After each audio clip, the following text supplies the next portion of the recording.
Hello বন্ধুরা, আজকের আরও একটা ইন্টারেস্টিং টেক নিউজ নিয়ে আমি প্রিয়তোষ আপনাদের সামনে। 1300 এই পরিসংখ্যানটা গতকালের টেক নিউজে লাইকের সংখ্যা। গতকালের টেক নিউজে আপনারা ধুমধুমার করে দিয়েছেন, আরও একটা নতুন রেকর্ড সৃষ্টি করেছেন। দেখুন তো আজকে আর একটা নতুন রেকর্ড তৈরি করা যায় কিনা। যাই হোক, আজকের টেক নিউজে অনেক অসাধারণ খবর রয়েছে এবং রেডমি নোট 11 সিরিজের আরও আকর্ষণীয় লিক্স এসছে, যেটা শুনলে একটু মন খারাপ হবে।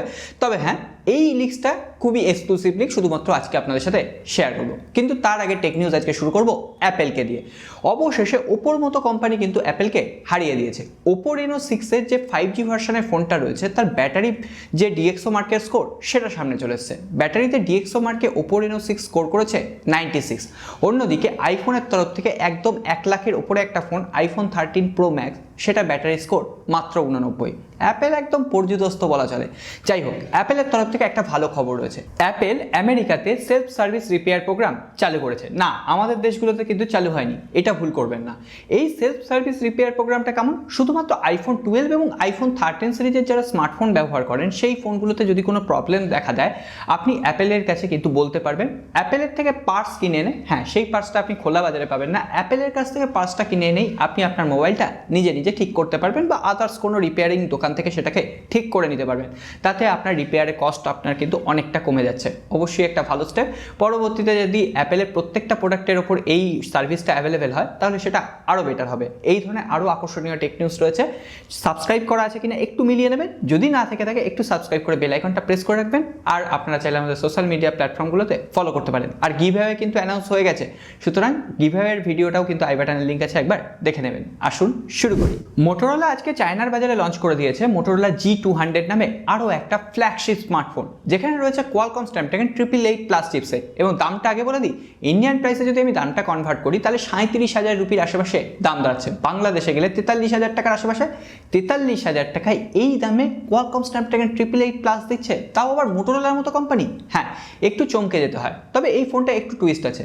এই ফোনটায় টুইস্ট আছে বলতে 6.8 ইঞ্চির একটা ফুল এইচডি প্লাস ফুল ভিউ আইপিএস প্যানেলের ডিসপ্লে রয়েছে। হ্যাঁ, এখানে কোনো রকম অ্যামোলেড ডিসপ্লে নেই, তবে 144 হার্জের রিফ্রেশ রেট রয়েছে।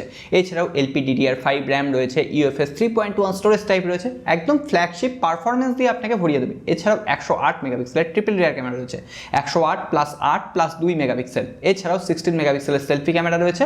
এখানে 33 ওয়াটের ফাস্ট চার্জার অ্যাভেলেবেল রয়েছে, 5000 মিলিঅ্যাম্পিয়ারের ব্যাটারি রয়েছে। ওভারঅল কনফিগারেশন ভালোই লাগছে।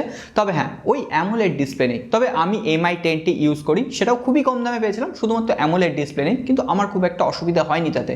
আর এখানে সাইড প্যানেলে ফিঙ্গারপ্রিন্ট সেন্সর রয়েছে, বুঝতেই পারছেন অ্যামোলেড ডিসপ্লে নেই।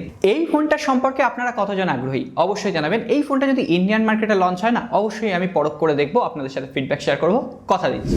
এরপর একটু OnePlus-কে নিয়ে কথা বলি। OnePlus 10 সিরিজকে নিয়ে একদম জল্পনা কল্পনা তুঙ্গে।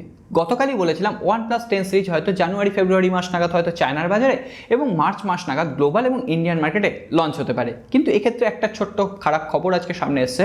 বলা হচ্ছে হ্যাঁ, জানুয়ারি-ফেব্রুয়ারি মাসে চায়নার বাজারে, মার্চ মাস বা এপ্রিল মাস নাগাদ হয়তো গ্লোবালিও লঞ্চ হবে। তবে ইন্ডিয়ান মার্কেটে লঞ্চ হতে বেশ কিছুটা ডিলে হতে পারে ওই চিপ শর্টেজের জন্য। এবং ইন্ডিয়ান মার্কেটে যদি ডিলে হয়, তাহলে সেক্ষেত্রে ইন্ডিয়ান ভ্যারিয়েন্টগুলো বাংলাদেশে পৌঁছতেও কিন্তু লেট হবে। তবে হ্যাঁ, গ্লোবাল মার্কেটে লঞ্চ হয়ে গেলে আপনারা বাংলাদেশের যারা বন্ধু আছেন, তারা কিন্তু অবশ্যই OnePlus 10কে অ্যাভেলেবেল পেয়ে যাবেন।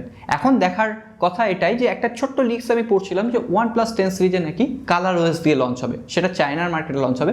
গ্লোবাল যদি এখানে কালার ওএস থাকে, তাহলে আর এই ফোনটাকে নিয়ে অত হাইপ থাকবে না। অক্সিজেন ওএস কিন্তু আমাদের এখনও মেন প্রায়োরিটি। এরপর আমরা কথা বলবো Xiaomiকে নিয়ে। Xiaomiর তরফ থেকে মাল্টিপল স্মার্টফোন কিন্তু খুব তাড়াতাড়ি ইন্ডিয়ান মার্কেটে লঞ্চ হতে পারে। এই মাসে কিছু লঞ্চ হবে, এমনকি ডিসেম্বর মাসেও বেশ কিছু ফোন লঞ্চ হবে। তার মধ্যে আপনারা সকলেই জানেন Redmi Note 11T, এই ফোনটার লঞ্চ ডেট সামনে চলে এসেছে। 30শে নভেম্বর ইন্ডিয়ান মার্কেটে লঞ্চ করতে চলেছে। এছাড়াও Xiaomiর তরফ থেকে ফ্ল্যাগশিপ লেভেলের ফোন Xiaomi 11T এবং 11T Pro শোনা যাচ্ছে এই মাসেই নাকি লঞ্চ করবে।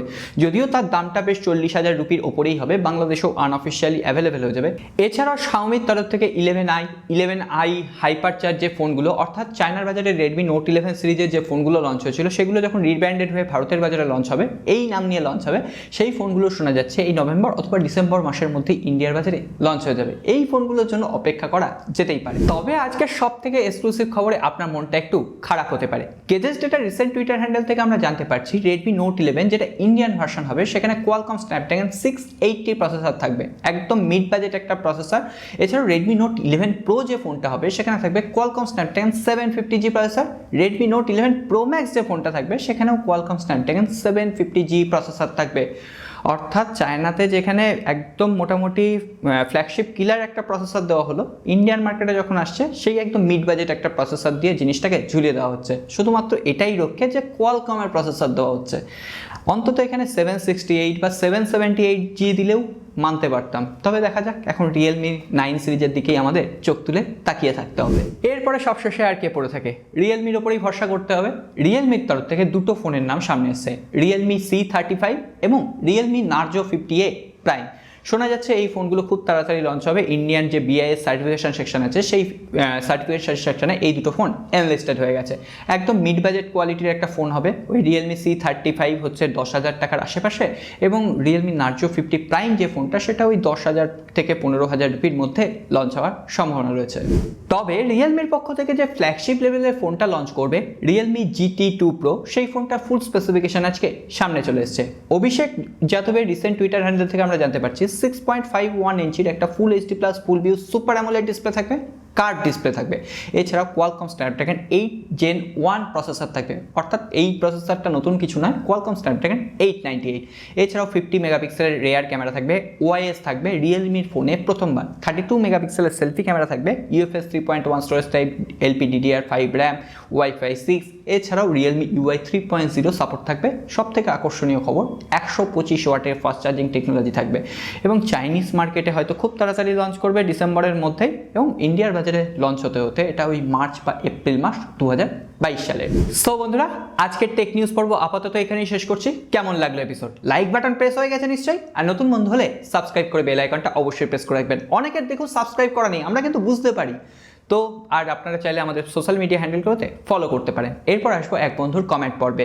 গতকালের পর্বে কমেন্ট করেছেন, গতকাল না, আমি গত কয়েকদিন আগে সার্ভিস সেন্টার রিলেটেড একটা ভিডিও বানিয়েছিলাম, খুবই ইম্পর্টেন্ট ভিডিও, আপনাদের শেয়ার করার জন্য অনুরোধ করেছিলাম। ওই ভিডিওটা কিন্তু আপনারা না দেখে থাকলে একবার দেখে নেবেন। ওই ভিডিওতে এক বন্ধু কমেন্ট করেছেন, MD জুয়েল রানা, এইরকম ভিডিও বানানো শুধু আপনার পক্ষে সম্ভব। আমি সেই দিনটার জন্য অপেক্ষা করছি যেদিন আপনি 1 মিলিয়ন ছাড়িয়ে যাবেন। খুব ইচ্ছা সেই দিনটা দেখার জন্য। শুভকামনা প্রচুর। Have a long and safe journey. প্রথমে বলি, 1 মিলিয়নের আশা আমি করি না। আমি চাই এই ফ্যামিলিটাকে যৌথভাবে একসাথে আপনাদের সাথে এগিয়ে নিয়ে যেতে। 1 মিলিয়নও যা, 1 লাখও তাই, আমার কাছে এটাই মনে হয়। তবে এই ইউনিটিটা আমরা চাই ফ্যামিলির মধ্যে। আমরা বলি না, আমরা বাংলার ছোট পরিবার কিন্তু সুখী পরিবার। তবে আপনারা সাথে আছেন, এটাই আমার কাছে অনেক। আর কাস্টমার সার্ভিসের ভিডিওটা অবশ্যই একবার দেখে নেবেন। আপনার যদি একজন স্মার্টফোন ইউজার হন না, আজকের দিনে ওই ভিডিওটা কিন্তু খুবই দরকারি হয়ে পড়েছে। আজকে আর কথা বাড়াচ্ছি না, দেখা হবে আগামী পর্বে।